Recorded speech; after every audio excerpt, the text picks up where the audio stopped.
Welcome back to Halton Footy Corner, guys. I'm joined here by Vince Luciani, the owner and operator of Legacy Coaching. Well, I'll let you explain it because it's quite a fascinating business that you're operating, something that I think is kind of new to the scene, especially in this area.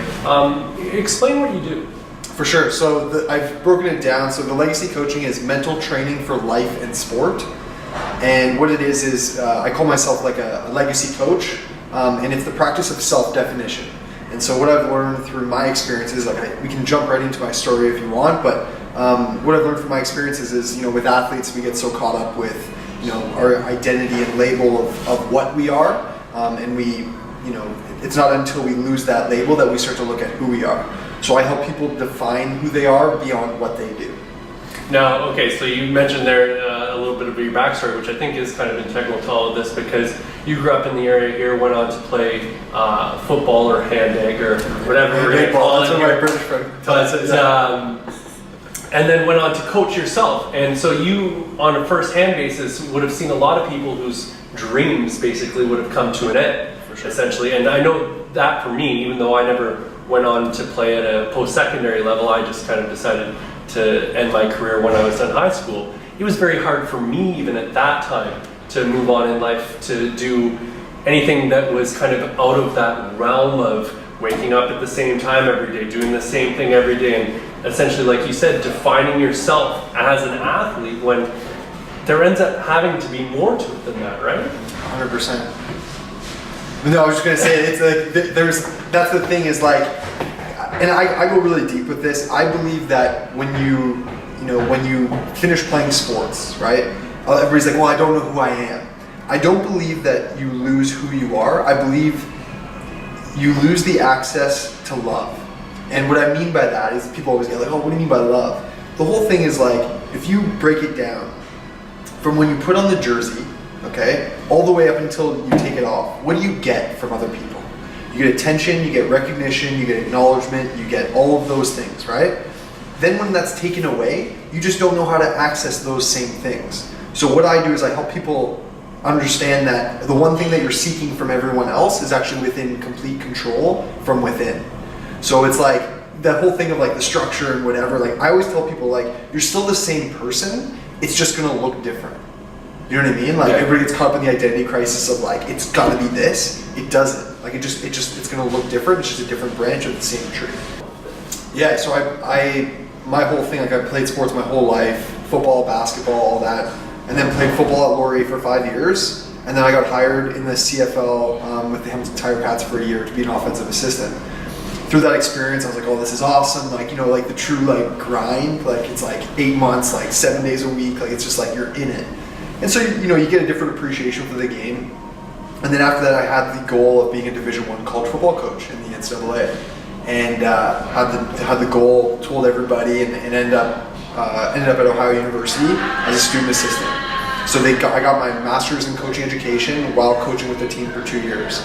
And so in that time, what I learned was there was a lot of value and emphasis put on the outcomes of like winning, catches, stats, all those things. And it was kind of like, it's not like they purposely forgot about, all the other stuff, but I just realized that there was an opportunity for a more holistic approach in developing athletes as like human beings first. And so it was just like small things here and there of just like, I remember in the CFL, like a guy would come in for like, I didn't know he'd be there for 2 days, but I'd get like, not attached, but I'd be like, man, like let me teach you some stuff, like let's go through this together, and then he's gone. But then there's no like contact, like Vince, don't get too connected, like don't get too like attached, whatever. And I just found myself like, I care more about like the people behind the jersey than, what was on the outside. Yeah. Not to say that, any other people don't. It's just like, I just started to, you just get that sense in your gut of like, okay, maybe this isn't the right place for me. So yeah, just through small experiences, I just kind of, went through, and then at the end of all of those experiences, I came home and had my identity crisis. I limped my way down the street into Lululemon and got hired, and then my manager sat me down within the first week and said, who are you? And I'm like, oh, I'm a football coach. And she's like, no, you're not. She's like, that's just what you do. She's like, who are you? And I was like, oh my gosh, I have no idea. idea. So I broke down in tears in this coffee shop. I had no idea who I was. And so I remember thinking to myself, I'm like, why has no one ever asked me that? You know, like everyone's always like, oh, football, like Ohio, like you're so cool, like, you know, you get that love, right? But when someone goes beneath that surface, you go, oh my gosh, what else do I have in here? And so I started learning all these lessons when I was at Lululemon, going to workshops, working with different people, coaching, this and that. And I was like, I was learning all these lessons that I wish I learned as an athlete. And so I started piecing it all together, and with the kids I was mentoring, I was testing it out, and then it just became a thing. Do you think systemically we have a problem with athletes defining themselves by what they do? 100%. Because I find that there is such an emphasis on results and such an emphasis on developing the athlete that sometimes we don't necessarily focus on developing the person. And I know that there's been a big push in soccer lately, and I think a lot of sports, to make sure that that happens. Why do you think that it's so important now that we get this under control? Because it actually has nothing to do with sports. Like I always look at, like, you know, we have all these developmental leagues and all these combines and all this stuff, which is great. There's a time and a place for it.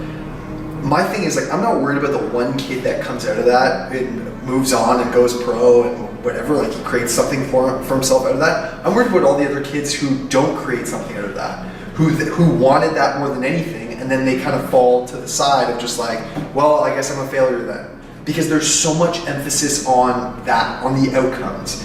But what you realize in life, it's like, I'm learning this as an entrepreneur, it's like, it's not about the outcomes. It's about like, you know, you hear it all the time, it's about the lessons, and it's about, it is, like, the thing is, like, at the end of your life, no one's gonna sit there and be like, you didn't succeed because you didn't win that game back in 1998. No one's gonna do that. All that matters at the end of your life is if you lived with purpose and you loved. That's it. And it's like, I believe life is that simple. And what happens is, you know, when, you know, I talk to some coaches about this, like, well, how does this apply to sport? Sport is the #1 vehicle in the world to develop people, to develop human beings. But we're using it just to develop athletes. And I don't want to generalize saying everybody. I'm just saying the tendency is, it's like, let's make you a better athlete. The skills happen. Like, everybody can learn how to, like, throw a football and whatever, great. But if you can teach that kid how to love himself within that process, you have made the world better. Because my whole belief is what you give to yourself is what you give to those around you. So you teach an athlete how to love themselves no matter what are they going to give to other people no matter what? And that's what I was telling you. I was down working with Ohio University's football team. And that's what I was saying. I was like, it's not about you just like focusing on you and being selfish and you just love yourself, don't love anybody else. It's when you're unconditional with yourself, you're going to be unconditional with those around you. And so I just look at it like this. I look at, like, think of the lessons you learned in sport when you grew up, right? Think of soccer. Think of how many people are on a team, the tournaments, the traveling, all of those things. If we use that to literally, if we look at every practice and every game as an opportunity to make the world a better place, that's when the lens starts to change. I think a lot of people are caught up in, like, just winning. Let's get to the weekend and win. It's like, it's not about that. You know, like, think of, if your happiness, I'm just going to go off if that's okay. Yeah. If your happiness relies on an outcome in sport, you're doomed, because that outcome, there's so many variables. There's coaches, there's athletes, there's parents, there's fans, there's refs, there's all these other variables. So you're saying your happiness is at the mercy of all these other people. But if your happiness lies within the process of it, not the process, your process, you will always be happy. Because it's like, no matter what, I tried my best. No matter what, I had fun. And I believe that those outcomes happen when you master your process. But people don't want to think that way. People think like, no, when I win, I'll be a champion. No. When you treat yourself like a champion, you will become a champion. Does that make sense? Yeah, that makes total sense. What's the first step in that process for you? Knowing who you are. And that's like going beneath the labels. And like I said, I find people, it's not about who you introduce yourself as. It's what label you rely on most, and it's removing that, and it's going, what am I left with? Like, take away everything that's right in front of you, all the labels, like all your accomplishments, all of those things. If you take all of those away, what are you left with? And then that's when, like, this is why I love working with teenagers, because it's like, they're so fresh with these thoughts, right? And so you remove all those things, and then you go, okay, so who are you inside? And you start looking at different areas of your life. Like, what's the tendency, like, what are the good things that come up when you're with your family, your friends, et cetera, et cetera? and then looking at all those characteristics, and then once you know those things and you get a better understanding of you start to love those things. Because like I said, when you love those things, you're going to love those things about others, right? And I find, there's so many, we can go a whole different direction with this, but I find competition in sport is toxic. Like, it's like, if you think of like an athlete playing another athlete, it's like, I hate him, he sucks, like I want him to lose, rather than like if you look at the derivative of the word compete, it comes from a Greek word like compet or something. It's like to rise together. And what happens is we always go, I'm gonna rise and you fall, so I feel better about myself. My whole thing is like, look at that in the world. Do you want to walk down the street and make sure someone else has a crappy day so you have a good day? Like there's so many pieces to that where it's just like, and there's an opportunity for it. Like, I'm not saying that like we're wrong. I love sport more than anything. But it's like, can we look at it like we're trying to make the world a better place, not keep our, separate each other and keep teams, divided, right? I hope that makes sense. Yeah, absolutely. Now, what do you think about the idea then for what we've seen implemented in soccer, where up until the age of U12 in a lot of cases, they've decided not to keep score. They've decided that the focus then should be on developing skills. Do you think that will help in any form with what you're talking about at all? I believe the measurement is should be there. I believe like that you should keep score. It's the meaning behind it. It's like, if the coach is driven by those measurements, they're not driven by helping the human being. Do you know what I'm saying? Like, and I totally believe you keep score. It's not like we just like, oh, let's just all have fun and whatever. Because you know what the world would be like if we lived that way. But if you measure it, but then it's like, well, you lost. Okay, so now how can we reflect on like, what what led to this loss? What could you have done better? Those kind of things. That's how it leads to kids being happier in sport. I was watching my cousin's flag football game. He's about 6 years old. And championship game, last play, the opposing team has a chance of scoring. The quarterback fumbles the ball. The coach on the other team, instead of going, oh, like, it's okay, like that, we had our moment, but he started screaming at the kid. He's like, all you had was one job. Yeah, all you had to do was this, and we could have won the championship. And the kid's just devastated. Pierce, 6 years old. Okay? What's more important? That win in that moment, or the kid and their happiness in life? Because that kid is going to hear that voice for the rest of his life. And those voices you hear in your head, how many of those are like your old coaches? Maybe it's your parents after a bad game, like all those little voices. Like, we have a chance in sport to make better human beings, but we're so focused on the outcomes that we forget about that. We forget about why we're doing it. Yeah. And, yeah, go. No, keep going. I was just gonna say, and that's just, it's so important at the younger ages to focus on that process, like the kid's process.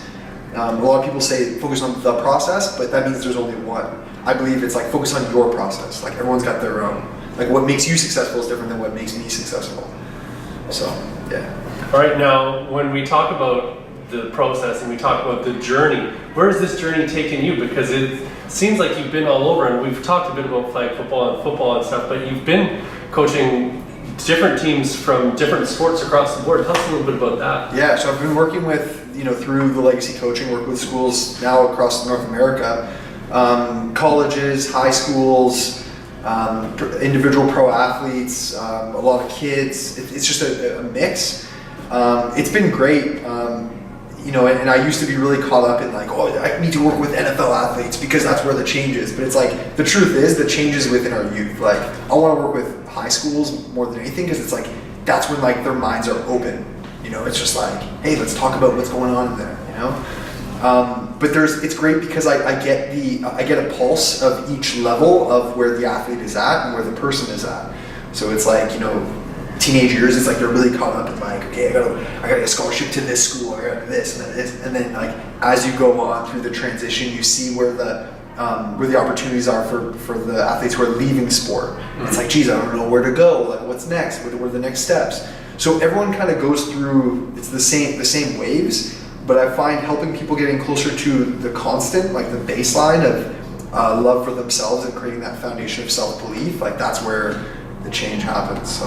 All right, and then I guess if people want to get a hold of you, what's the best way to do that? Because I'm sure after watching this, there's going to be a couple people out there who go, oh, well, Vince seems to know what he's talking about and could certainly help out my group of players. So how do they go about doing that? For sure. The best way, am I looking at the camera or am I talking? You look wherever you want. Wherever you guys want.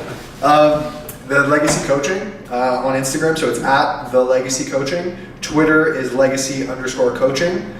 And then if you want to email me, it's bookings@thelegacycoaching.com. And yeah, check out my videos, all my content, and that's it. Keynote speaking, group coaching, individual, whatever. All right, Vince. Well, thank you so much for coming and joining us today. We really appreciate you taking the time of your day to do this. And I'm sure we'll chat with you again soon. Love it. Soccer World was founded in 2001. From day one, Soccer World has vowed to have a great selection and great people to show, share, and educate on the wide array of products for your game. Soccer World has a huge range in every department at all times.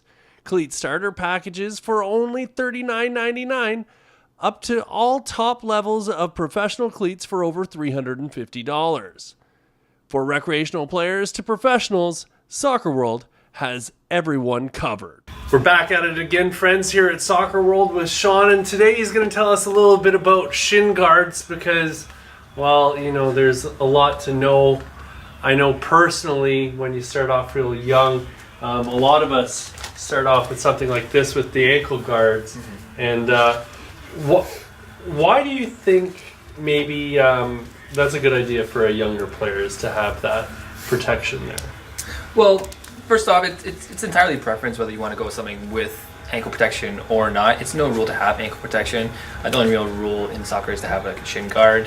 However, I know a lot of parents and a lot of children like to have that extra protection. The ankle guards just give you a little bit extra security or a little bit extra comfort, knowing that or a little extra confidence, knowing that you're going to be a little more protected out there.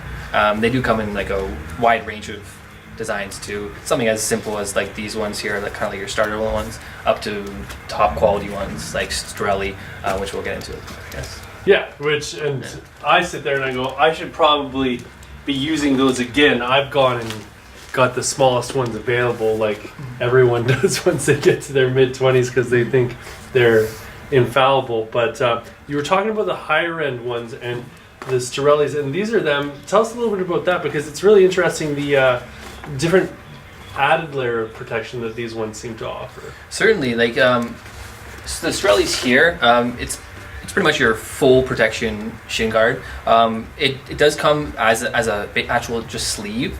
So essentially, the compression sleeve here is what you would slide on first. It's got built-in padding throughout the calf, as well as that important ankle protection there. The kind of bonus and the kind of extra features with this one is it's a little more like moldable. It's less bulky, and it's like a really nice streamlined fit, so you get great comfort while getting the protection. All right, and then you were telling me that these ones are probably a little easier to put through the wash as well. Definitely, like really simple to use, these ones. They're machine washable, safe. So you can toss them right in after you're done using them. I wouldn't usually put in the dryer like all athletic material. It's best to just hang dry, because they dry really quick anyways, because of the really nice material they use. Now, staying in line with that, you've got these sleeves from Puma, which are a little bit of a new thing, I guess, with the all-in-one, really, right? They're actually called the Future Shin Guard for a reason.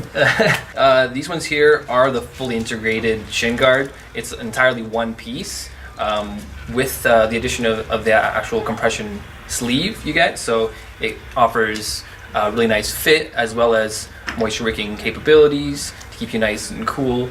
But it also, what the compression material does, it allows the blood to flow a lot better throughout your calf muscles, keeping you performing at your peak performance, even at the later stages of the matches. And as well as the sleeve is the actual padding that goes into it.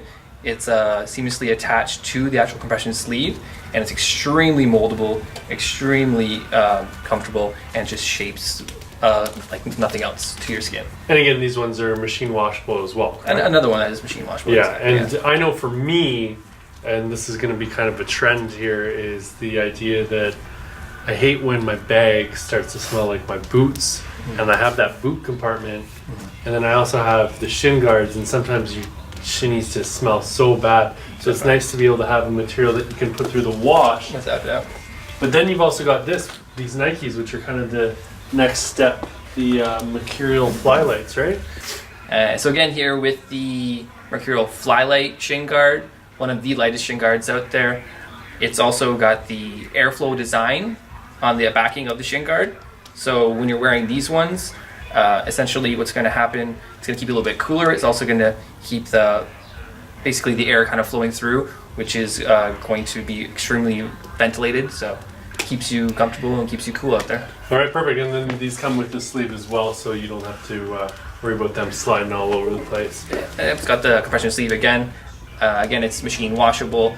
And it's great for people who are worried about the buildup of sweat within the shin guards.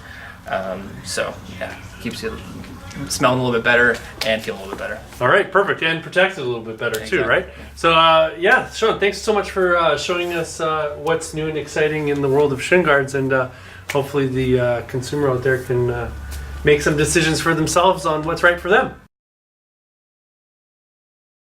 Toronto FC select from Boston College, the MVP of our recent MLS Combine, midfielder Kyle Bekker.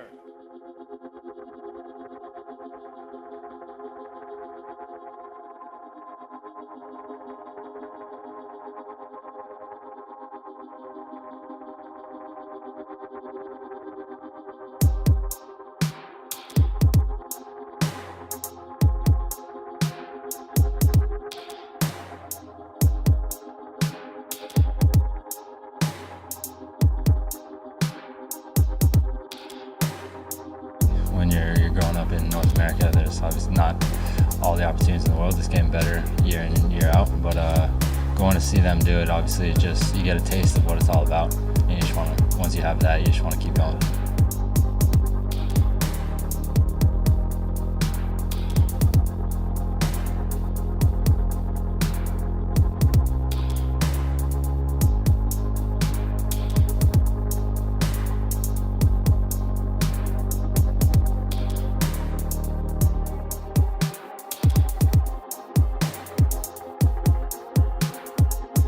He was a legend. Obviously, the guy's done it at every single level, so just hearing the stories of just thing this guy's done day in, day out just to get to where he was, it was amazing. Obviously, just hearing it from a first person, it's better than something you're reading on the internet kind of thing. So just seeing him day in, day out in training was something special.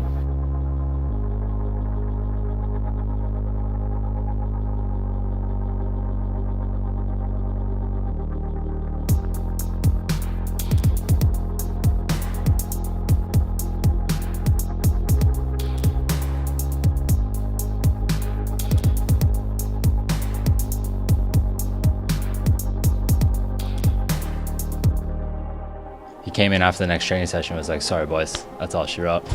Like, I don't know, he's like 90% chance kind of thing.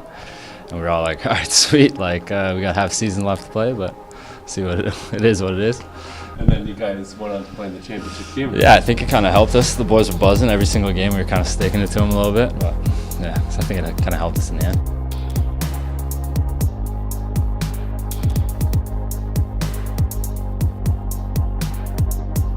Diego. He'll try playing it towards Bekker. Kyle Bekker to seal it. It's Sandoval, who's won the NASL championship for the San Francisco Deltas. For Mark Dos Santos and team, the confetti flying down on what surely will be a jubilant night for these players and this manager.